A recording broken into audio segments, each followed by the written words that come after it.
खाना खाने का तरीका ठीक करके आप लंबी से लंबी बीमारी को रिवर्स कर सकते हैं। 99% लोग नहीं जानते कि खाने का सही तरीका क्या होता है। मैंने एमबीबीएस किया, एमडी करी, इतनी सारी बुक्स पढ़ी, इतना सारा सिलेबस पढ़ा। इस सिलेबस में कहीं भी नहीं लिखा था कि खाना कब खाएं, खाना कैसे खाएं, खाना किस सीजन में क्या खाएं और किस बॉडी टाइप के, किस तरह के लोग क्या खाना खाएं, किस शरीर की बनावट के लोग क्या खाना खाएं, ऐसा कहीं मैंने नहीं देखा। इसलिए फिर मैंने आयुर्वेद की लिटरेचर डिटेल में पढ़ी, पूरी चरक संहिता पढ़ी और भी बड़ी सारी किताबें पढ़ी। फिर मैंने नेचुरोपैथी की भी बड़ी सारी लिटरेचर पढ़ी। उसका क्या फायदा हुआ? उसका ये फायदा हुआ कि मैं और मेरा परिवार, हम लोग हमेशा फिट रहते हैं। पिछले कई दशकों से हमने कोई दवाई नहीं खाई। एलोपैथी, आयुर्वेद, नेचुरोपैथी, किसी पनिशमेंट की हम लोग को जरूरत नहीं पड़ती, हम लोग हमेशा फिट रहते हैं।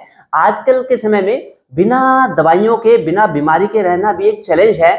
हमारे पूरे परिवार में से किसी का भी कोई ना हेल्थ इंश्योरेंस है, ना हमारा इंडेमनिटी इंश्योरेंस है। ये एक चैलेंज की बात है। तो मैं चाहता हूं कि आप भी हमेशा फिट रहेंगे। इसमें आयुर्वेद ने मेरे को बड़ा सहारा दिया है। ये देखिए, इंडियन कल्चर के हिसाब से और आयुर्वेद के हिसाब से कैलेंडर है जो मुझे अभी तक दुनिया में सबसे अच्छा फिटनेस कैलेंडर मिला है। इसमें एक एक खाने की जो चीज है, एक एक चीज के बारे में बताया कि किस ऋतु में क्या खाएं, और हर ऋतु के बारे में, जैसे भारत में 6 ऋतु होती हैं, 6 मौसम होते हैं, 6 सीजन होते हैं, उसमें इसमें लिखा है कि क्या खाएं क्या ना खाएं। अगर आप इसको फॉलो करेंगे तो बड़ी सारी बीमारी से बच जाएंगे। कब्ज, मोटापा, फैटी लीवर, पीसीओडी, जोड़ों का दर्द, दमे की शिकायत, डायबिटीज, ये रह नहीं सकती अगर आप इसको फॉलो करेंगे। इसकी पीडीएफ मैं आपको व्हाट्सएप नंबर पे डाल दूंगा। बड़े सारे व्हाट्सएप नंबर मैं अभी आपको देता हूं, उनसे व्हाट्सएप करके इसकी पीडीएफ मंगा सकते हैं। वैसे मेरी वेबसाइट पे भी ये है। मैं चाहता हूं कि आप हमेशा फिट रहें। देखिए, मेरे पापा भी, मेरी पूरी फैमिली हमेशा फिट रहती है, और मेरे पापा भी 90 साल के हो गए। पिछले 70 सालों से उनका 50 किलो वजन है और वो हमेशा फिट रहते हैं। एलोपैथी, आयुर्वेद, नेचुरोपैथी, किसी तरह की कोई दवाई नहीं लेते। मैं चाहता हूँ भाई आप भी फिट रहेंगे। हमारे घर में राजीव दीक्षित जी आए 12-13 साल पहले। वो बड़े खुश हुए कि डॉक्टर साहब आप तो भारतीय संस्कृति का पालन करते हैं। मेरे बड़े सारे उनसे डिस्कशन हुए, काफी सारी बीमारियों के बारे में, खान पान, रहन सहन के बारे में, बड़े खुश हुए। हमारे घर में स्वामी रामदेव जी आए, उन्होंने भी खाना खाया, बड़े खुश हुए। हमारे एक दिन हमारे घर में रहे रामदेव जी, 2 दिन राजीव दीक्षित जी रहे। मेरा पिछले 40 साल से राजीव दीक्षित जी से संपर्क रहा। फिर हमारे घर में कल्याण देव जी आए, जो स्वामी विवेकानंद। ये कल्याण देव जी हमारे घर में आए, 125 साल के थे। ये स्वामी विवेकानंद के कलीग थे, स्वामी विवेकानंद के साथ रहते थे। तो ये इन्होंने कहा कि बेटा आप तो भारतीय संस्कृति का प्रचार प्रसार कर रहे हैं, आपका तो खान पान बड़ा ही सात्विक है, तो आपको मेरा आशीर्वाद है और आप समाज में भी ये पूरा फैलाओ कि भाई सब लोग अपने भारतीय कल्चर को ना भूलें। भारतीय कल्चर को पीछे करके, सनातन संस्कृति को पीछे करके हम आगे नहीं बढ़ सकते। आयुर्वेद भी 2-3 हजार साल से आया है, एलोपैथी 200 साल से आई है। उससे पहले तो कोई भी पैथी नहीं थी, तो लोग अपना खान पान, रहन सहन के बलबूते पे ठीक रहते थे। इसलिए खान पान के चीजों को इग्नोर ना करें, हमेशा फिट रहें। और जैसे मैं और मेरा परिवार हमेशा निरोगी रहते हैं, आप भी निरोगी रहें। सनातन संस्कृति के हिसाब से खान पान की वजह से मुझे इंडियन एस्ट्रोलॉजी में भी बड़ा तगड़ा भरोसा है। इंडिया के 3 इंपोर्टेंट नेशनल एस्ट्रोलॉजर्स ने भविष्यवाणी करी है कि मेरा शरीर बिना बीमारियों के निरोगी रूप से 85 वर्ष तक मेरा शरीर स्वस्थ रहेगा। तो सबने उम्र मेरी लगभग 85 वर्ष तक बताई है आगे, तो ऐसी भविष्यवाणी करी है। इनमें से एक तो है मौसम जी संभालका पानीपत के, एक विनायक जी विकासनगर पोंटा साहब के, और एक नरेशन शास्त्री जी पलवल और अलीगढ़ में बैठते हैं। तो ये इन्होंने ऐसी भविष्यवाणी करी है। तो मैं चाहता हूं कि आप भी सनातन संस्कृति में विश्वास करें, अपने खान पान के ऊपर ध्यान रखें, क्योंकि जो इंटेलेक्चुअल्स हैं, जो जज हैं, डॉक्टर्स हैं, इंजीनियर्स हैं, एडवोकेट्स हैं, आईटी पर्सनल्स हैं, इन लोगों की बाहर की फिजिकल एक्टिविटी बड़ी कम होती है, तो इनको अपने खान पान का बड़ा ध्यान रखना चाहिए। और फिर मैं तो खान पान के अलावा फुल लेंथ वीडियो बड़ी सारी डिसीज के बारे में बनाऊंगा नेक्स्ट कमिंग टाइम में। हर हफ्ते आपके सामने ऐसे सेशन रखूंगा, जैसे कब्ज के बारे में, मोटापे के बारे में, thyroid, diabetes, blood pressure, fatty liver, PCOD, fungal infection, मुहासे, सोरियासिस वगैरह, ज्वाइंट पेन, सर्वाइकल पेन, जोड़ों का दर्द, बैक पेन वगैरह, फिर सांस की दिक्कत, खांसी जुकाम बलगम, फिर गैस, पेट में गैस, सफारा, ब्लोटिंग, एसिडिटी, इसके बारे में पूरी फुल लेंथ वीडियो होगी। आप भी इसके बारे में अपने वो दें, सजेशन दें मैं किस बारे में और वीडियो बनाऊं, और इनको जरूर देख लेना।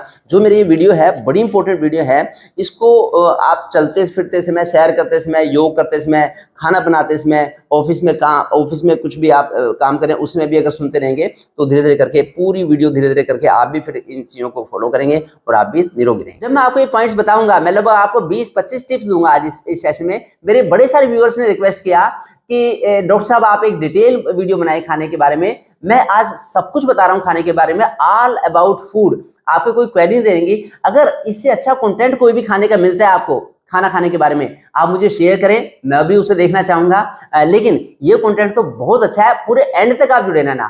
तो इसलिए मैं आज ये लंबा सेशन कर रहा हूँ। ये बड़ा स्मार्ट सेशन है, आप हर किसी के काम में आएगा, बच्चे बूढ़े जवान, जितने भी आपके जानने वाले रिलेटिव्स हैं उनको भी ये कंटेंट शेयर करें, जिससे कि सब लोग इसका फायदा उठाएं। जो मैं अब आपको 20-25 पॉइंट्स बताने वाला हूँ, टिप्स बताने वाला हूँ, बड़े मोटे मोटे टिप्स, वो एक एक टिप्स के ऊपर जब मैं लाइव हुआ हूँ डिफरेंट प्लेटफॉर्म पे, डिफरेंट चैनल्स पे, तो वो एक एक जो मेरा लाइव सेशन है वो मल्टी मिलियंस में गया, 35 मिलियन, 40 मिलियन, 45 मिलियन।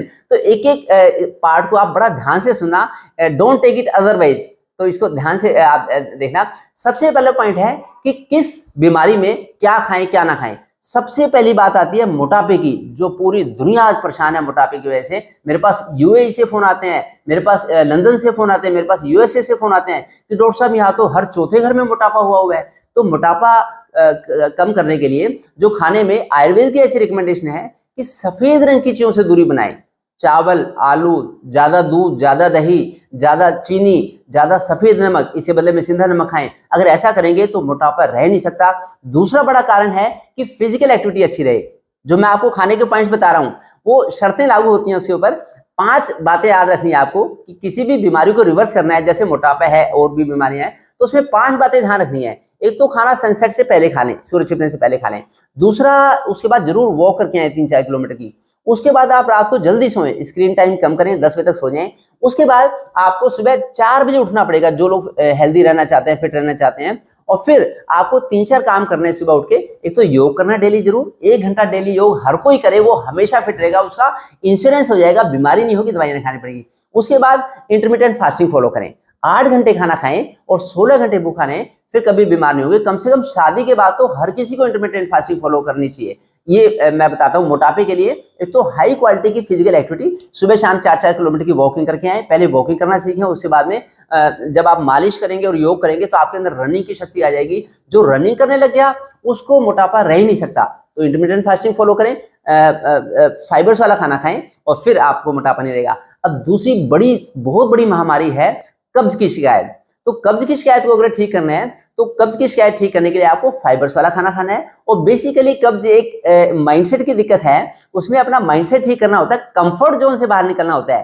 कभी भी रिक्शा वाले को, झुग्गी झोपड़ी वाले को कब्ज नहीं हो सकती। कब्ज तो हमेशा पैसे वालों को होती है, जो कंफर्ट जोन में रहते हैं, जो मेहनत नहीं करते लेकिन खाने में न्यूट्रिशियस फूड खाते हैं। जो एलोपैथिक साइंस है, मॉडर्न साइंस है, वो कहती है कि प्रोटीन, कार्बोहाइड्रेट, फैट, ये इनका ऐसा रेशियो होना चाहिए। उनके लिए चाहे अंडे की प्रोटीन हो, चाहे नॉनवेज की प्रोटीन हो, चाहे सोयाबीन की प्रोटीन हो या मूंग की दाल की प्रोटीन हो, उनके लिए सभी न्यूट्रिशियस हैं। लेकिन आयुर्वेद में ऐसा रिकमेंडेशन है कि अगर हम मेहनत खूब करते हैं तो फिर तो हम उड़द, राजमा ऐसी हैवी प्रोटीन खा सकते हैं। लेकिन जो लोग मेहनत नहीं करते, सुबह 4-5 किलोमीटर की दौड़ लगा के नहीं आते, 1-1.5 घंटा जिम में नहीं जाते, जो लोग कसी नहीं चलाते, वो मूंग की दाल खाएं। लोग बड़ा न्यूट्रिशियस फूड खाना चाहते हैं, मेहनत करने इतनी, पेट में गैस भरी रहती है, कब्ज हो जाती है, इसलिए कब्ज ठीक नहीं हो पाती। फिर भी अगर किसी को कब्ज हो जाए तो एक तो कैस्टर ऑयल बड़ा सेफ रहता है, तो कैस्टर ऑयल की 1.5-2 चम्मच शाम के खाने के 1-2 घंटे बाद ले सकते हैं। एक हरड़ मुरब्बा बड़ा सेफ रहता है, हरड़ मुरब्बा की 1-2 हरड़ खाना खाने के 1 घंटे बाद ले सकते हैं। लेकिन ये सब बेशाखियां हैं। कभी भी मैं होम रेमेडीज में भी विश्वास नहीं करता, होम रेमेडीज भी बेशाखियां हैं। ऐसा काम करें कि होम रेमेडी की भी जरूरत ना पड़े, जैसे कि गुरु नानक देव हमेशा हेल्दी रहे, भगवान का स्वरूप है, जैसे कि महात्मा बुद्ध हमेशा ठीक रहे, जैसे कि महावीर स्वामी हमेशा ठीक रहे। उन्होंने तो कोई रेमेडी नहीं करी, उन्होंने सिंपल खाना खाया, जो मांगा मिल गया वो खा लिया, निरोगी रहे। तो इसलिए हमारा शरीर भी ठीक रहे, माइंडसेट अच्छा रहे, फिर हमें कब्ज हो नहीं सकती। अब मैं बात करता हूँ शुगर की बीमारी की। तो शुगर भी बड़ी तेजी से पैर पसार रही है। शुगर की बीमारी से बचने के लिए देखिए, एलोपैथी कहती है कि मीठा ना खाओ, हाई ग्लाइसेमिक इंडेक्स की चीज ना खाओ, लेकिन आयुर्वेद कहते हैं कि अगर हम खान पान के साथ साथ लाइफस्टाइल अच्छी कर लें, कंफर्ट जोन से बाहर निकल जाएं, तो हमें शुगर की बीमारी रहेगी नहीं। आज तक दुनिया में किसी की भी शुगर की बीमारी इंसुलिन से ठीक नहीं हुई, लेकिन 50-60 लोगों ने पतंजलि में जाके अपनी लाइफस्टाइल को सुधार के शुगर की बीमारी रिवर्स कर ली, टाइप 1 डायबिटीज भी, टाइप 2 डायबिटीज भी, वहां पे जाके वो खाना भी खाते हैं पेट भर के और मेहनत खूब करते हैं, 3 घंटे सुबह योग करते हैं, 4-4 किलोमीटर की सैर करते हैं सुबह शाम और अच्छा संतुलित खाना लेते हैं, उनको कोई दिक्कत नहीं होती। इसलिए शुगर की बीमारी में भी अगर आप बड़ी मेहनत करते हैं तो नेचुरल फल, मीठे फल भी आप खा सकते हैं, लेकिन पहले 3-4 महीने लगातार अच्छी क्वालिटी की मेहनत करें, सुबह 3 घंटे योग करें, सुबह 4 बजे ब्रह्म मुहूर्त में उठें, रात को जल्दी सोएं, फिर शुगर की बीमारी में भी आपकी खाने की लिमिट काफी बढ़ सकती है। अब मैं बात करता हूँ ब्लड प्रेशर की। जो बीपी की बीमारी है ये भी स्ट्रेस की बीमारी है। इंडियन फिलोसफी ऐसे कहती है कि हमारे काम, क्रोध, लोभ, मोह, अहंकार ये हमें बीमारी की तरफ धकेलते हैं और ये होते हैं गलत खाना खाने की वजह से। तो कामी व्यक्ति जो होगा उसको कमर में दर्द होगा, जो क्रोधी व्यक्ति होगा उसे ब्लड प्रेशर की, हार्ट डिसीज की दिक्कत हो जाएगी, जो लोभी व्यक्ति होगा उसको डायबिटीज की दिक्कत बहुत ज्यादा हो सकती है, जिसमें ईर्ष्या की भावना भरी होगी उसे गाल ब्लैडर के स्टोन बनने का ऐसा आया है। तो भारतीय संस्कृति में ऐसा बड़ा डिटेल में इस तरह से वर्णन है, तो मैं उसको फॉलो करता हूँ, मेरी उसमें बड़ी डेडिकेशन है, श्रद्धा है, तो मैं इसलिए हमेशा फिट रहता हूँ। तो इसलिए ब्लड प्रेशर की बीमारी में सादा नमक ना खाएं, जो कॉमन साल्ट होता है सफेद रंग का नमक, उससे बचाव करें, उससे बदले में सिंधे नमक का उपयोग करें। भारत में तो पिछली कई सदियों से रॉक साल्ट यूज होता था जिससे कि लोग निरोगी रहते थे, तो मैं ये रिकमेंड करूंगा। बाकी खाना कम खाएं, भारत की संस्कृति में तो आया है खाना कम खाओ गम खाओ। मेरे पापा ने शुरू से ही हमें आदत डाल रखी है, पिछले 35 सालों से मेरा 46 किलो वजन है, 46 kg वेट है।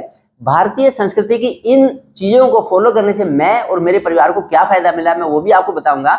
मैं तेजी से नीम के पेड़ पे चढ़ जाता हूँ, मैं 1 घंटे में 10 किलोमीटर की दौड़ लगा लेता हूँ, तो उससे देखिए छत्रपति शिवाजी को तो कोई ब्लड प्रेशर की दिक्कत नहीं हुई, महाराणा प्रताप को कोई दिक्कत नहीं हुई, स्वामी रामदेव को कोई ब्लड प्रेशर की बीमारी नहीं है, नरेंद्र मोदी जी के कंधों पे इतना वजन है, इतना स्ट्रेस भी एक तरह से होती होगी, लेकिन फिर भी उनको कोई स्ट्रेस नहीं है और कोई बीपी की बीमारी नहीं है। तो स्ट्रेस और बीपी का आपस में रिलेशन है, तो इसलिए खान पान सुधारें, सात्विक भोजन लें, हरी सब्जी, दाल, खिचड़ी, दलिया, रोटी, फिर बीपी की बीमारी रहेगी नहीं। अब मैं बात करता हूँ कोलेस्ट्रॉल की। जो कोलेस्ट्रॉल है, जो एनिमल फूड है, वो कोलेस्ट्रॉल का कारण है। दूध, दही, नॉनवेज, अंडा ये कोलेस्ट्रॉल बढ़ाने का कारण है, इसलिए एनिमल फूड से दूरी बनाइए। अगर आपको कोलेस्ट्रॉल बढ़ा हुआ है, कभी भी प्लांट प्रोडक्ट से कोलेस्ट्रॉल एक्स्ट्रा नहीं बढ़ सकता शरीर में, ये पॉसिबल ही नहीं हो सकता। मुझे आज तक कभी भी कोई ऐसा दुनिया में आदमी नहीं मिला कि जिसने एनिमल फूड ना लिया हो और उसका कोलेस्ट्रॉल बढ़ गया हो। अगर आपका कोलेस्ट्रॉल बढ़ा हुआ है, आज से ही अपने खाने में से एनिमल फूड को हटा दें, हरी सब्जी, दाल, रोटी, खिचड़ी, दलिया खाएं, घास फूस खाएं, ताकत वाली चीजें ना खाएं, तो फिर कोलेस्ट्रॉल बढ़ेगा नहीं। अब मैं बात करता हूँ सांस की दिक्कत, खांसी, जुकाम, बलगम के बारे में।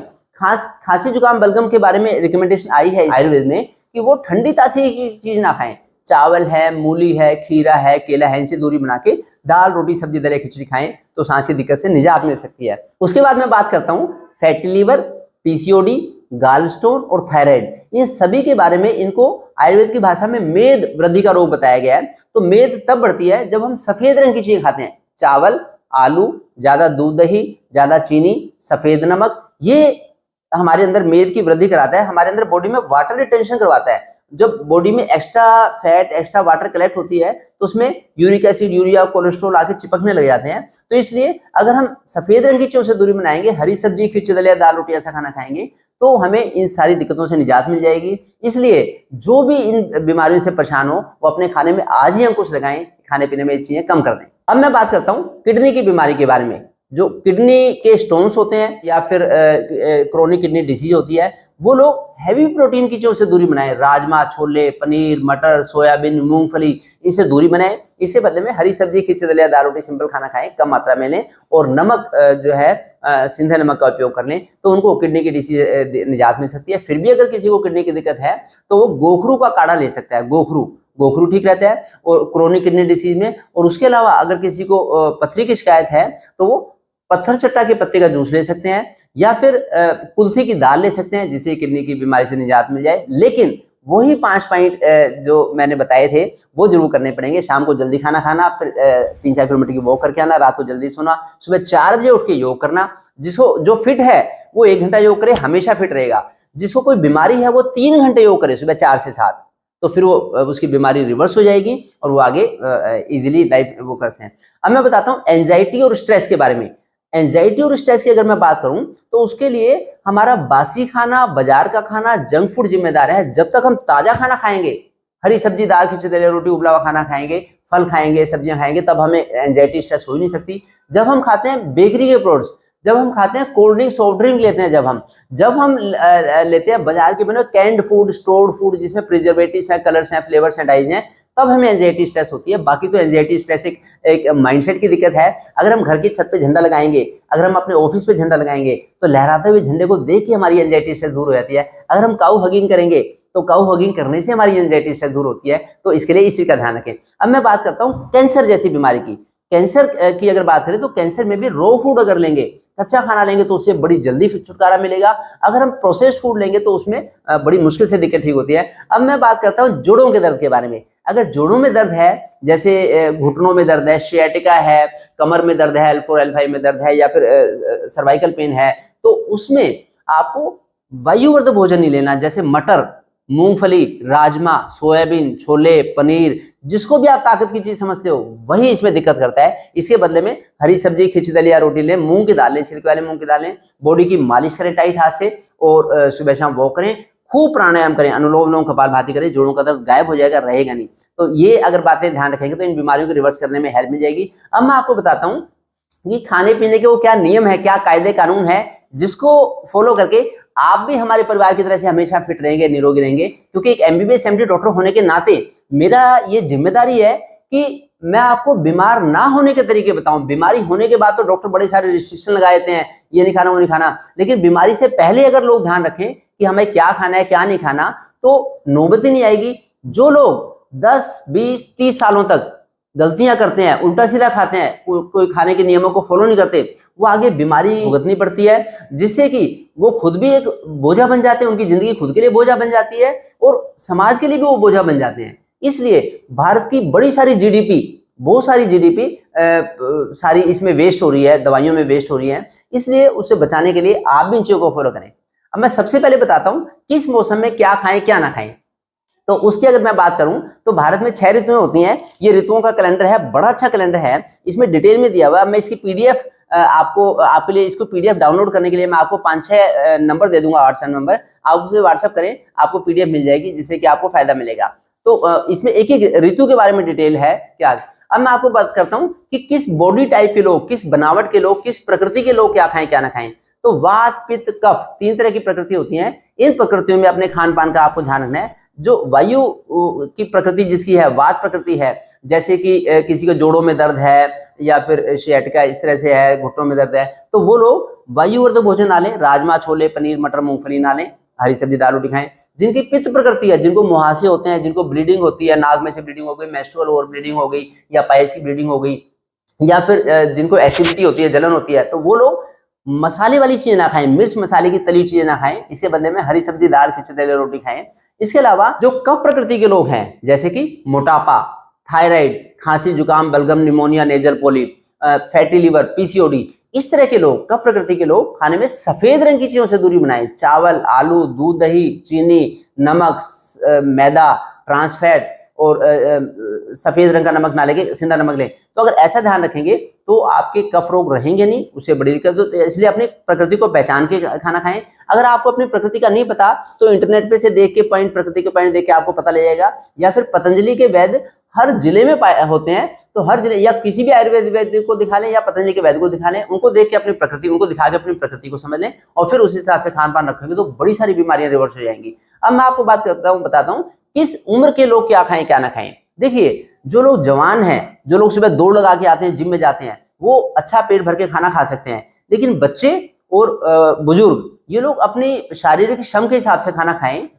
और जो छोटे बच्चे हैं, मैं तो एक चाइल्ड स्पेशलिस्ट हूं, जो छोटे बच्चे हैं वो अगर बोतल से दूध पिएंगे, जंक फूड खाएंगे, तब वो बीमार होंगे। तो जंक फूड ना खाएं, बोतल से दूध ना दें बच्चों को, तब बच्चे निरोगी रहेंगे, उससे उनको फायदा मिलेगा। अब मैं आपको बात करता हूं कि किस जियोग्राफी के लोग क्या खाएं, क्या ना खाएं, क्योंकि एलोपैथी में तो ऐसा कुछ दिया नहीं है, लेकिन आयुर्वेद में रिकमेंडेशन है कि जो कोस्टल रीजन में लोग रहते हैं, जैसे कोस्टल रीजन है तो चेन्नई है, मद्रास, तमिलनाडु है, या वेस्ट बंगाल है, इधर हो गए केरल, कर्नाटक हो गए, तो कोस्टल रीजन के लोग चावल खा सकते हैं पेट भर के। लेकिन जो नॉर्थ इंडिया के और सेंट्रल इंडिया के लोग हैं वो चावल से थोड़ी दूरी बनाए। तो इसलिए अपनी जियोग्राफी के हिसाब से खाना खाएंगे तो बड़ा अच्छा रहेगा। उसके अलावा चरक संहिता में ऐसा मेंशन आया है कि जहां पे आप रहते हैं उसके 500 किलोमीटर तक की चीज खाएंगे तो बड़ा अच्छा रहेगा। अगर उसे ज्यादा लेंगे, अगर ज्यादा दूर की चीज खाएंगे, कोई कहता है ऑस्ट्रेलिया की इमली बड़ी अच्छी है, कोई कहता है कि ये तो स्विट्जरलैंड से फल आए हैं, कोई कहता है अमेरिका के बादाम है तो बड़े अच्छे बादाम है, या अमेरिका से सेब आई है, यूएसए से सेब आई है, ये अच्छी बात नहीं है। आयुर्वेद इसको रिकमेंड नहीं करता, उससे गैस बनेगी, उससे दिक्कतें बढ़ेंगी आपकी। तो इसलिए उनसे दिक्कत से बचने के लिए आप इस जियोग्राफी का ध्यान रखें। बात बताता हूँ आपकी कि खाना खाने का तरीका क्या ठीक है, खाना खाने से पहले क्या ध्यान रखें। खाना खाने से पहले ये बातें जरूर ध्यान रखें, मैं आपको बता रहा हूँ।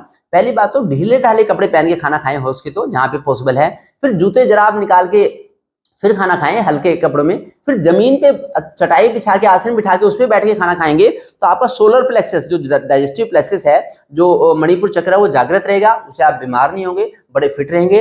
अदरवाइज जो लोग टेबल पे चेयर पे बैठ के खाना खाते हैं, या शादी में पार्टीज में लोग खड़े होकर खाना खाते हैं और जूते जराब पहन के खाना खाते हैं, वो खाना पच नहीं पाएगा। जब भी पार्टी शादी होती है तो उसे 2 दिन तक लोगों को अपनी सेहत अपने कब्जे में नहीं लगती, अपना शरीर डामाडोल लगता है। तो ये यही कारण होता है जिससे कैसी दिक्कत होती है। तो कम से कम रूटीन में तो आप बैठ के खाएं, फिर भोजन मंत्र करके खाना खाएं तो अच्छा रहेगा। ओम अन्नपते अन्नस्नो देहनमी वश सुष्मिणा प्रपदातारम तारी सूर्यमनो देहि द्विपदे चतुष्पदे। इससे आपके सिक्रीशंस आपके रिलीज होंगे, सलाइवा आपकी प्रिपेयर हो जाएगी, डाइजेस्टिव ग्लैंड्स प्रिपेयर हो जाएंगी और आप हमेशा फिट रहेंगे। फिर हाथ पैर मुंह धो के खाना खाएं तो अच्छा रहेगा। जैसे आंखों में छपके मार ले, पंच स्नान बोलते हैं, दोनों हाथ दोनों पैर और मुंह को धो के अगर खाना खाएंगे तो डाइजेस्टिव जूस ज्यादा प्रिपेयर हो जाएंगे, आपकी ग्लैंड्स प्रिपेयर हो जाएंगी। फिर कई लोग कहते हैं कि डॉक्टर साहब कितनी बार खाना खाएं, तो खाना शादी के बाद मैं रिकमेंड करूंगा, आयुर्वेद की रिकमेंडेशन है कि 2 बार खाना खाएंगे तो बड़ा अच्छा रहेगा। जो बड़े मेहनती लोग हैं, जो किसान खेत में हल चलाते हैं, जो 2-2 घंटे जिम में जाते हैं, जो पहलवान कुश्ती करते हैं, या फिर जो 10-10 किलोमीटर की दौड़ लगाते हैं, वो 3 बार खाना खा भी सकते हैं। अदरवाइज तो कोशिश करें 2 बार खाना खाएं। वेस्टर्न कल्चर कहती है बार बार थोड़ा थोड़ा खाना खाते रहो, फिर बीमारी की जड़ उसमें पड़ जाते हैं। तो जब हम 2 बार खाना खाएंगे तो हमारे गाल ब्लैडर में, हमारे पेनक्रियास में, हमारे स्टमक में, स्मॉल इंटेस्टाइन में जूस जो होते हैं, डाइजेस्टिव जूस का थैला सा भर जाएगा पूरा, और वो पूरा उस पर उड़ेल दिया जाएगा, फिर वो भोजन पच जाएगा। अगर बार बार खाना खाते रहेंगे तो हमारी ग्लैंड्स कंफ्यूज हो जाती हैं, और जरा सा खाना खाते ही डाइजेस्टिव जूस सारे उसमें कंज्यूम हो जाते हैं, एग्जॉस्ट हो जाते हैं, उससे फिर हमें दिक्कत होती है। अगर हम दिन में 2 बार खाना खाते हैं, वो खाना अमृत बन जाएगा, प्रसाद बन जाएगा। अगर 2 बार से ज्यादा रूटीन में हम खाना खाएंगे, जो इंटेलेक्चुअल्स हैं, चाहे जज हैं, एडवोकेट हैं, डॉक्टर्स हैं, इंजीनियर्स हैं, आईटी पर्सनल हैं, तो वो अगर 2 बार से ज्यादा खाना खाएंगे तो उनको पचाना बड़ा मुश्किल होगा, दिक्कत होगी। इसलिए इंटरमिटेंट फास्टिंग फॉलो करें, 8 घंटे खाना खाएं, 16 घंटे खाली पेट रहें। सुबह 10 बजे से पहले खाना खाने की जरूरत नहीं है, और शाम को सूरज छिपने के बाद खाना ना खाएं। एग्जैक्टली संध्या के टाइम में खाना कभी ना खाएं, जब सूरज निकलता है और जब सूरज छिपने वाला होता है। जो आप मोबाइल में बोलेंगे तो हमेशा मोबाइल में आएगा लिखा हुआ कि सनसेट टाइम इन करनाल या sunrise time in this city, जहां पे भी आप रहते हैं, तो उससे आधा घंटा पहले पीछे खाना खाएंगे तो शास्त्रों में लिखा है वो खाना बड़ा फायदेमंद रहेगा। सनसेट के टाइम में एग्जैक्टली खाना ना खाएं, और खाने को चबा चबा के खाएं। एक खाने को 32 बार चबाएं, तब आपका थोड़े से खाने से काम चल जाएगा, और 1 महीने में वजन कम होने लगेगा, आपका अननेसेसरी वेट नहीं रहेगा, आप एनर्जेटिक रहेंगे। इसलिए इस बात का ध्यान रखें। फिर है हम रोज कितना खाना खाएं। देखिए चरक संहिता में ऐसा आया है कि ऋतभुक हितभुक मितभुक, ऋतु के अनुसार खाना खाएं, अपने लिए हितकारी खाना खाएं भी, जैसी मेरी प्रकृति है, वात पित्त का प्रकृति, और मितभुक थोड़ा कम खाना खाएं। हमारा जो हम खाना खाते हैं, जो पेट होता है, पेट में 25% सॉलिड के लिए जगह होनी चाहिए, 25% सेमी सॉलिड के लिए, 25% लिक्विड के लिए, और 25% जगह खाली छोड़ देनी चाहिए हमें, जिससे कि वो खाना गूथा जा सके। अगर पूरा ही पेट भर के खाना खा लेंगे हम तो फिर उसको खाने को पचाना बड़ा मुश्किल हो जाता है। तो कम खाओ गम खाओ, इंडियन कल्चर में तो वैसे ऐसे आया है, तो इसलिए इसी का ध्यान रखें भी, जितनी जरूरत है, जितनी आपकी मेहनत है, जितनी फिजिकल एक्टिविटी है, उसके हिसाब से खाना खाएं। अब मैं बात करता हूँ कि क्या खाना खाएं। तो खाने में सात्विक खाना खाएं, राशि और तामसी खाने से दूरी बनाएं। सात्विक खाना क्या होता है? हरी सब्जी, मूंग की दाल, खिचड़ी, दलिया, रोटी, ये सात्विक खाना है। इसके अलावा जो बाजार का बना हुआ खाना है, तला भुना खाना, माइक्रोवेव में बना हुआ खाना है, उसमें रेडिएशन होता है। जो भी जिसमें प्रिजर्वेटिव्स हैं, कलर्स हैं, फ्लेवर्स हैं, डाइज हैं, उसमें भी रेडिएशन होता है। और इंडियन कल्चर में तो ऐसा है कि प्याज और लहसुन भी तामसी भोजन है। जैसे बासी भोजन को भगवत गीता में तामसी भोजन बताया है। बासी भोजन होता है जैसे बेकरी के फूड, बेकरी प्रोडक्ट्स, इससे दूरी बनाए। बाकी तो प्याज लहसुन से भी दूरी बनाए। दवाई के रूप में इनको कोई ले सकता है, लेकिन रूटीन में ना ले तो अच्छा रहेगा। उसके अलावा बीड़ी, शराब, सिगरेट से दूरी बनाए। ये आपको डॉक्टर के पास लेके जाएंगे आज नहीं तो कल, इमरजेंसी भी हो सकती है, लंबे टाइम तक भी बीमारी झेलनी पड़ सकती है, इसलिए इनसे दूरी बनाए तो बड़ा अच्छा रहेगा। सात्विक खाना खाएं। जब मैं लाइव हुआ था फेसबुक पे सात्विक खाने के बारे में, 35 मिलियन लोगों ने वीडियो देखी थी कि आपका राशि और तामसी खाना ही आपकी बीमारी का कारण है। तो इसलिए आप भी सात्विक खाना लें, आप हमेशा फिट रहेंगे। अब मैं आपको बताता हूँ कितने रसों वाला खाना खाएं। तो आयुर्वेद में है षड रस युक्त भोजन हो। अक्सर लोग मीठा मीठा खाते रहते हैं, कड़वी चीज खाते नहीं। करेला से दूरी बनाते हैं, बच्चे भी बड़े भी ऐसे खाने से। तो मीठा, खट्टा, नमकीन, कड़वा, कसाय, कसैला सभी तरह के 6 रसों वाला भोजन लेंगे तो निरोगी रहेंगे, नहीं तो दिक्कत होने को तैयार है। अब है कि किस बर्तन में खाना खाएं। जो खाना बनाने के लिए हो उसके तो पीतल के बर्तन हो, कलई करे हुए हो, ऐसे बर्तन लेंगे तो बड़ा अच्छा रहेगा। और या फिर मिट्टी की हांडी में भी बना सकते हैं। जब राजेश दीक्षित जी घर से हमारे घर आए तो 4-5 साल तो हमने मिट्टी के बर्तन में खाना बनाया। उसके बाद में पीतल के बर्तन हम ले आए, पहले भी थे हमारे घर में, उसमें कलई करके हर 15 दिन में कलई करवा लें तो वो अच्छा रहेगा। जहां तक खाना खाने की बात है, बर्तनों की बात है, तो जब मैं बात करता हूँ पानी पीने के पानी की, तो आयुर्वेद में आया कि पीने का पानी तांबे के बर्तन में यूज करें। और अगर दूध लेना हो तो बच्चों के लिए तो स्पेशली अगर चांदी के बर्तन का इंतजाम हो जाए तो बड़ा अच्छा रहेगा। चांदी के बर्तन में दूध पिएंगे तो वो बड़ा अमृत बन जाएगा। चांदी का बर्तन जो होता है वो हमारे मेंटल उसको स्टेबल करता है, हमारे फोकस को बढ़ाता है, तो हमारे जो मानसिक फोकस है वो इम्प्रूव होता है। इसलिए अगर ऐसा हो सकता है तो अच्छा है। व्हाइट मेटल के कांसे के बर्तन में लोग खा सकते हैं, या जो लोग अगर ले सकें थोड़ा बहुत, कम से कम बच्चों को चांदी के बर्तन में भी दे सकें, बड़ा अच्छा रहेगा। भारत तो एक सोने की चिड़िया कहा जाने वाला देश है। आज लोग प्लास्टिक यूज कर रहे हैं। प्लास्टिक से तो केमिकल होते हैं, कैंसर जैसी बीमारियां होती हैं। लोग बर्थडे पे 10-10 हजार रुपए खर्च कर देते हैं, लेकिन अगर खाने पीने की क्वालिटी इंप्रूव करनी हो तो वो कहते हैं कि ये तो बड़ी महंगी चीज है। तो ऐसा ना सोचें। कोई आदमी बीमारियों में इतना खर्च कर देता है, कोई हमारे परिवार का हेल्थ बजट 0 है लगभग। हम लोग कभी भी बीमारी के बारे में पैसे खर्च नहीं करते। तो मैं तो इस चीज में टॉप प्रायोरिटी रखता हूँ कि किस बर्तन में खाना खाना चाहिए, उसका ध्यान रखें, उसका फायदा उठाएं। फिर किस दिन किस तिथि पे क्या खाना खाएं। देखिए, इंडियन कल्चर ऐसा कहती है कि जो एकम तिथि है, प्रतिपदा है, उस दिन पेठा ना खाएं। द्वितीय तिथि को नमक ना खाएं, कटहल, छोटा बैंगन ना लें। तृतीय तिथि को परमल बिल्कुल भी ना खाएं। चतुर्थी वाले दिन मूली ना खाएं। पंचमी वाले दिन बेलपत्र ना खाएं। षष्ठी वाले दिन मीठा नीम ना खाएं। सप्तमी वाले दिन ताड़ का फल ना खाएं। अष्टमी वाले दिन नारियल ना खाएं। नवमी वाले दिन लौकी ना खाएं। दशमी के दिन कलम्बी ना खाएं। एकादशी के दिन सेम की फली ना लें। और द्वादशी वाले दिन पोई ना लें। त्रयोदशी के दिन बैंगन ना लें कोई सा भी। चतुर्दशी के दिन तिल या लाल रंग का सामान लें। चतुर्दशी, अमावस्या, पूर्णिमा, संक्रांति और रविवार को तिल ना लें, लाल रंग का साग ना लें। कार्तिक में बैंगन बिल्कुल भी ना खाएं। अब कार्तिक का महीना आने वाला है। माघ मास में मूली ना खाएं। तो अगर इन चीजों का, छोटी छोटी चीजों का ध्यान रखेंगे, उससे भी आपको बड़ा फायदा मिलेगा। ताजा खाना खाने से बड़ा फायदा होगा। ताजा खाना होता है दाल, रोटी, सब्जी, और बासी खाना होता है बेकरी के foods, canned food, store food, उनसे बचे। कोई भी चीज जैसे कोल्ड ड्रिंक, सॉफ्ट ड्रिंक, ये ना ले, सब बासी खाना, यही बीमारी का कारण है। भगवत गीता में आया कि बासी खाना खा के ही ये तामसी खाना होता है और ये बीमारी का कारण है। सात्विक खाना खाएं, सात्विक खाना खाएं, राशि और तामसी खाने से दूरी बनाएं। फिर nutritious food versus junk food. जो अच्छा खाना है दाल, रोटी, सब्जी, वो न्यूट्रिशियस फूड है। वो जंक फूड जो है वो बड़ा ही बेकार खाना है। जंक फूड से बचें। ये जितने भी 4 व्हाइट पॉइजन ज्यादा होंगे, चीनी, नमक, मैदा, ट्रांस फैट, ये सब जंक फूड बनाने के काम में आते हैं, इनसे दूरी बनाएं। फिर आपकी बॉडी डिटॉक्स हो जाएगी। कलर्स, फ्लेवर्स, डाइज, ये अगर यूज करेंगे खाने में, इससे भी बड़ा नुकसान होगा, इससे बचें। फिर देसी खाना वर्सेस विदेशी खाना। चरक संहिता में ऐसा आया है कि जहां पे आप रहते हैं उसके 500 किलोमीटर तक जो चीज उगती है वो खाएंगे तो वो अमृत बन जाएगी। जहां दूर से चीज आगे खाएंगे तो वो जहर बन जाएगी। लोग कहते हैं ये ऑस्ट्रेलिया की इमली है, ये यूएसए से सेब आई है, ये यूएसए से बादाम मंगाए हैं। ये अच्छी बात नहीं है। जहां पे आप रहते हैं, जिस जलवायु में आप पैदा हुए हैं, उस जलवायु की चीज खाएंगे तो पच जाएगी। और जो जैसे जो पेनिनसुला के लोग हैं, जो कोस्टल रीजन के लोग हैं, वो चावल खा सकते हैं। जो लोग सेंट्रल पार्ट ऑफ इंडिया में रहते हैं वो मिस्सा आटा खा सकते हैं, उससे फायदा रहेगा। फिर सस्ता खाना वर्सेस महंगा खाना। मोस्टली जितनी भी जो चीज सस्ती होगी वो उतनी कीमती होगी। दुनिया में सबसे सस्ती है हवा। हवा हमारे लिए बड़ी जरूरी है जिंदगी के लिए, और वो उसके बिना हम रह नहीं सकते। फिर है पानी। तो पानी की कीमत हवा से थोड़ी सी ज्यादा बढ़ जाती है, लेकिन पानी बड़ा जरूरी है, और पानी से हम फिर आते हैं सब्जियां, फल वगैरह, और फिर आते हैं महंगे महंगे आजकल जो चीजें लोग खरीदते हैं, store junk food, canned food. तो सस्ती चीज को प्रायोरिटी देंगे तो अच्छा रहेगा। जो सस्ती बैंगन होगी उसमें कीड़ा भी लग सकता है, क्योंकि उसमें वाइटैलिटी है, जीवंतता है। और जो जीएम फूड करके बनाई है, बैंगन बनाई है, जिसमें उसमें कीड़ा लग ही नहीं सकता, वो आपको कुछ फायदा नहीं करेगी। कीड़े भी उसी में आएंगे जहां पे उन्हें कुछ खाने पीने को मिलेगा, कुछ न्यूट्रिएंट्स मिलेंगे। जिसमें न्यूट्रिएंट्स नहीं होते उसमें कीड़े नहीं लगते, और वही नुकसान देती है। इसी से बचें। अब मैं आपको बताता हूँ कच्चा खाना वर्सेस पक्का खाना। जो कच्चा खाना है वो आपकी आंतों की सफाई करता है, और जो पका हुआ खाना है वो डेड फूड सा होता है, वो जहां जाता है वहीं पसर जाता है, एसिडिक फूड होता है। तो alkaline food versus acidic food की बात करूं तो एल्कलाइन फूड होता है कच्चा खाना। तो अपने कच्चे खाने को अपने भोजन में जरूर स्थान दें। हम तो चतुर्मास में हम 4 महीने एक टाइम खाना खाते हैं। सुबह भी फल खा लेते हैं, शाम को फल खा लेते हैं, या फिर कच्ची मूंगफली भिगो कर रख देते हैं, वो ले लेते हैं। उससे हम बड़े एनर्जेटिक रहते हैं, बड़ा फायदा रहता है। अब मैं आपको बताता हूँ गर्म खाना वर्सेस ठंडा खाना, तो आयुर्वेद रिकमेंड करता है कि जो आपकी स्किन का टेम्परेचर है, अगर स्किन की टेम्परेचर का खाना खाएंगे तो आपको बर्न 100% पच जाएगा, 100% बर्न हो जाएगा। अगर उसे ठंडा या आर्टिफिशियली गर्म खाना खाते हैं तब उसको पचाना बड़ा मुश्किल है, वो बीमारी का कारण है। लोग चुस्की ले लेके पानी पीते हैं, चुस्की ले लेके चाय पीते हैं, ये सब बीमारी का कारण है। ये लोग, कोई लोग चिल्ड पानी पीते हैं, फ्रिज का पानी पीते हैं, वो बड़ा नुकसानदायक है। मटके का पानी आपको सूट करेगा, ये ना लें।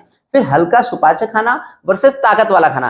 ताकत वाला खाना बीमारी का कारण है। जब बड़ी मेहनत का काम करते हैं तब ताकत वाला खाना खाएं, नहीं तो सबको लालच रहता है कि ये हाई प्रोटीन खाओ, खूब ये लो, घी दूध लो, तो तभी नहीं जब आपकी मेहनत अच्छी हो। फिर मैं बता रहा हूं आपको उत्तम आहार वर्सेस विरुद्ध आहार, right food combination versus wrong food combination. तो राइट फूड कॉम्बिनेशन है जिसको कि आयुर्वेद अलाउ करता है, दाल रोटी सब्जी दलिया खिचड़ी हमने खा ली है। लेकिन रॉन्ग फूड कॉम्बिनेशन है कि जैसे दूध के साथ नमक नहीं लेना, दूध के साथ खट्टे फल नहीं लेना, दूध के साथ में दही बिल्कुल भी ना खाएं, ये फिर शाम को सूरज छिपने के बाद दही ना खाएं, शाम को सूरज छिपने के बाद ठंडी चीजें ना खाएं। इन चीजों का ध्यान रखेंगे तो बड़ी सारी बीमारी से बच जाएंगे। इसकी डिटेल में एक वीडियो हो सकती है इसके बारे में। बाकी खाने में सबसे अच्छे फल वो हैं जो आपकी प्रकृति को सूट करते हैं। वात पित्त कफ प्रकृति में अलग अलग फल बताए गए हैं। वैसे सिंपल फल जो मौसम के फल खाएं, स्टोर फूड या जो कोल्ड स्टोरेज के फलों से बचा रखें। सबसे अच्छी सब्जियां वो हैं जो फाइबर्स वाली सब्जियां, लौकी, तोरी, बथुआ, मेथी, करेला, पालक। लेकिन जैसे मैंने बताया था कि आयुर्वेद में ऐसा रिकमेंडेशन है कि आलू सबसे घटिया कंद है, सबसे घटिया स्टेम है, उससे दूरी बनाएं। इंटेलेक्चुअल्स उसको ना खाएं। जो बड़े मेहनत करते हैं वो आलू खा सकते हैं, उनको आलू हजम हो जाएंगे, लेकिन इंटेलेक्चुअल्स जिनका मेहनत का काम है उसमें आलू जाके पसर जाएगा, जमा हो जाएगा, वो बॉडी को डिटॉक्स नहीं कर सकता आलू कभी भी। आलू बॉडी को डिटॉक्स करेंगे, हरी सब्जी वो खाएं। उसके अलावा अनाज, अगर मैं अनाज की बात करूं तो आजकल मेहनत बड़ी कम रह गई है, तो खाली गेहूं जो होती है हाथों में चिपक जाती है। अगर गेहूं के साथ में 1 किलो गेहूं में मुट्ठी भर चना, जो ज्वार, बाजरा, मक्का, मकई मौसम के हिसाब से ऐसे जो मल्टीग्रेन आटा ले लेंगे तो उसका पाचन बड़ा अच्छा होता है, उससे फायदा रहता है। फिर दालों की अगर मैं बात करूं तो जो मूंग की दाल है वो दुनिया की सबसे अच्छी दाल है, हर किसी को पच जाएगी। वात पित्त कफ चाहे किसी भी प्रकृति के लोग हों, जो भारी दालें हैं वो वही लोग खाएं, उड़द, राजमा, पनीर या मटर वगैरह या छोले वगैरह, जो बड़ी मेहनत करते हैं। फिर चटनी वर्सेस अचार। चटनी की अगर बात करूं तो चटनी फायदेमंद रहती है, जैसे धनिया की चटनी, मरबा की चटनी, आंवले की चटनी, कच्ची आमे की चटनी ले सकते हैं, लेकिन अचारों से दूरी बनाएं। अचार एसिडिटी कर सकते हैं, ऐसे देखें। फिर मैं अगर पेय की बात करूं तो पेय में फलों के रस ले लें, फलों के जूस ना पिए। जूस में लोग ना चीनी नमक वगैरह सब मिला देते हैं, तो उससे उसकी न्यूट्रिटिव वैल्यू तो खत्म हो जाती है, बल्कि और एसिड बन जाता है। फलों के रस ले सकते हैं आप, लेकिन बाजार के जूस तो कभी भी ना लें, डिब्बा बंद कैन जूस ना लें, ये ध्यान रखें। अब मैं आपको बात करता हूँ पानी के बारे में। रोज कितना पानी पिए, कैसे पिए, कब पिए। तो जिनका गलत खान पान है, जो गलत खाते पीते हैं, जंक फूड खाते हैं, तो वो लोग, उन लोगों को बड़ा खूब सारा पानी पीना पड़ता है बॉडी की वॉशिंग के लिए। जो सात्विक खाना खाते हैं, हरी सब्जी, दाल, रोटी, खिचड़ी, दलिया खाते हैं, उनको थोड़े से पानी पीने से काम कर सकता है। सर्दियों में मैं 1 या 2 बार पानी पीता हूँ और गर्मियों में 3 या 4 बार पानी पीता हूँ। मेरा आसानी से काम चल जाता है, क्योंकि हम फल खा के काम चलाते हैं। फलों में इनबिल्ट वाटर होता है, फोक का पानी ज्यादा ना पीना पड़े। खाना ही ऐसा खाएं जो तरल हो, जिससे कि पानी पच जाएगा।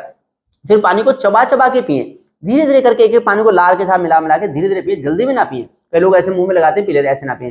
फिर पानी कब पिए, तो जब प्यास लगे आपको तब पानी पिए। खाने से 1-2 घंटा पहले पिए, 1-2 घंटे बाद पिए। खाना ही आपका ऐसा हो कि जिसमें पानी की बहुत ज्यादा जरूरत ना पड़े। ज्यादा गरिष्ठ आहार होगा, जंक फूड होगा, तब आपको ज्यादा पानी पीना पड़ेगा। फिर कौन सा पानी पिए, तो मटके का पानी पिए। उसके अलावा सिंपल फिल्टर का पानी पिए, आरओ का पानी ना पिए। जो मैकेनिकल फिल्टर होता है वो टीडीएस के साथ खिलवाड़ नहीं करता, तो आरओ के पानी से बचें, ये ध्यान रखें।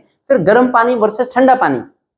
तो आयुर्वेद कैसा, जैसे स्किन का हमारा टेम्परेचर है ऐसा पानी पिएंगे तो पचेगा। उससे ज्यादा गर्म या ज्यादा ठंडा पानी पीना अच्छी बात नहीं है। सर्दियां जब आती है दिसंबर जनवरी, उसमें थोड़ा सा नवाया पानी कर सकते हैं, अदरवाइज तो ताजा पानी पिए, हमेशा फिट रहेंगे। अगर आपके पास इससे अच्छी कोई इन्फॉर्मेशन है तो आप भी शेयर करें, अदरवाइज ऐसी ऐसी वीडियो सब लोगों को स्प्रेड करें, शेयर करें, जिससे कि सब इसका फायदा उठाएं। और मैं ऐसे ही लाइव सेशन कब्ज के बारे में, मोटापे के बारे में करता रहूंगा आगे भी, तो आगे भी जुड़ते रहे। हफ्ते में 1 सेशन में ऐसा लंबा सेशन जरूर करूंगा। मैं हर संडे को शाम को 4 से 5 लाइव होता हूं, उस सेशन को देखना जरूर, उसको ना भूलें। 4 लाख लोग मेरे साथ यूट्यूब पे जुड़े हुए होते हैं, तो वो भी देखें। और बड़े सारे प्लेटफॉर्म से मेरी वीडियो मल्टी मिलियंस में गई है, उनको जरूर देखें।